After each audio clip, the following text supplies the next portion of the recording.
Okay, so I had a good question today. Which guitar would I choose to play for flat picking lead and flat picking rhythm? The 1939 authentic or the 1937 authentic? And my response to that was, well, am I in a band? Am I in a trio? And is there a banjo in the mix? Am I playing solo? What are the situations here? But I got to thinking about that, and I thought, I actually have thought about this over the years of doing videos. Is all of my videos are me sitting here with the guitar, and I frequently comment on the fact that this guitar would cut better in an ensemble. This would be a solo guitar. Well, I decided we're going to check this out. So I posted a video the other day on how I practice using the looper, which I have set up here. Nobody responded to it. Nobody cared about it. That's fine, some videos do better than other videos, but this is a prime example of using this thing. So I set the looper up, and I have the Brian Kimsey Trio.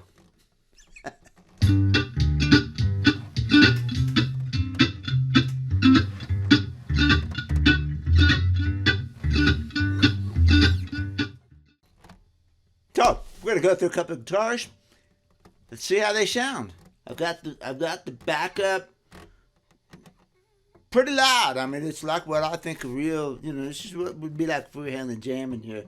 I think this is about the levels, and then the mic's gonna pick up the guitar a little bit better. So, but we should be able to hear the background up there, and you can see what cuts during the leads, what cuts during the rhythms. What do you think?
was kind of fun, you know. I've jammed with pretty much all of these guitars already. I jammed with most of them. I haven't taken I've taken the Proulx out. Maybe it was another. It was another one. It was another Proulx. It was the other 1940 that I took out and jammed with a little bit. But anyway, I have experience with most of these guitars in a jam. First of all, the looper is tricky. Because especially when you're doing that mandolin chop, I probably might have should have done the mandolin chop first, but there's no, in bluegrass, at least in this kind of thing, there's no space, you know. So if you watch most people with loopers, they're doing rock and roll sort of stuff, and there's just all kinds of room and space in there to punch in and punch out. But in bluegrass, it's hard to do that, and I went through the mandolin chop about 3 or 4 times to get one they didn't have a pause in it. So if you start playing and then you try to punch in, I guarantee your chop varies a little bit because of that extra emphasis that it took you to punch that button, and your hand goes along with that and then picks it up, and then it sounds funny every time around. So what I did here is I actually just stopped playing on that last beat to give myself a breather and time to hit the button. And you could hear it come around every time. And that threw me off a little bit when I was listening to it because there's that lag in that thing. But it's just a demonstration, so it's not, if you're really recording, this is why you have producers or engineers to sit there and punch the buttons for you. So it's a little tricky playing with a looper. Probably in retrospect, I should probably do the mandolin first and do the bass second. But we got it. Okay, so playing these things... it's like I've always said, I think some of those guitars get kind of lost in the mix. The brighter the sound is of the ensemble, now I had a bass and a mandolin, but if I had added a banjo in there, then unfortunately for you, I didn't, but if I had, then the whole pitch would have gone up another step. So you would just have the bass down here, and everything else would be up there. And in that case, I think, man, I think a D28 just does it better, you know? This D28, this custom shop, Bluegrass 16, I have jammed with this and the 37A with a banjo player. It was just me and the banjo player. And I couldn't even barely hear myself with the D18 because the tone of the two instruments was so similar. They were both on the same tone spectrum. And when I got the D28 out here, which I think is by itself is a little too bassy, but when I got it out, boom, there was that bottom end, and the banjo was up here in its own little sonic space, and this bassy D28's down here, and boom, you had all of a sudden you had an ensemble sound. So I think that's a very important consideration to think about. I know very well from like the Telecasters and the electric guitars that if you sit here in your room and you come up with this really nice sound, by the time you mix it with the drums and the bass, you're lost. So you sit there in your band and you twiddle with your knobs until you've got a sound that sounds good with the bass and the drums and the keyboards and whatever else is going on in that electric band. And you go, okay, there's a good sound. You get home and play that, and you're going to go like, man, that's mid-rangey. I mean, it just doesn't sound good by itself. Yeah, because you have to think in terms of the whole entire ensemble and what sonic whole are you going to fit your instrument into there. So that's why it's interesting to play against this like that. And my preference was definitely for D28s. The rhythm was a whomp, Listening back to it, I might have a different opinion. You listening to it might have a different opinion. It's just all what what it is what you hear, what you want to hear, all that sort of thing. I really like a D18 with solo, because it's not like I don't like this guitar solo. This is the CSBG 16 last one I played. I don't like it as much solo because it is so bassy, and I want a little bit more of a thing. So if you think about Norman Blake, for instance, it's usually a solo. It's got, Nancy on fiddle, 2 other people, but they're not Norman's not competing for any with a banjo or a dobro or a bluegrass mandolin. And the D18, dude, just really fits him really good, except for the fact that he played that 12-string D28 for a while. But that was a different deal, you know. David Greer sounds good at anything, but man, he really sounds good on D18s. Solo on the album, Got the House to Myself. That's a D18. It sounds so good solo because everything kind of balances out and nothing is over bassy or over trebly or, a D18 solo is a really good instrument. A D18 with a fiddle and with one one mandolin sounds pretty good. Greer and Compton, that almost duet album. There's other people on there, but yeah, that stuff sounds great. So, but then on the other hand, you've got Skaggs and Rice, where you've got Tony and a D28 and a mandolin, and you cannot beat that sound. That we are just done when we're talking about the duet. Skaggs and Rice. Wow. My preference is for D28s when it comes to any sort of ensemble work. Now, a guy that makes a D18 work really good is Kenny Smith, But he's got, he's usually got Amanda playing rhythm guitar. And so that kind of complicates it a little bit because then you got a lead voice there, Anyway, so I'm just giving some examples of things to think about here.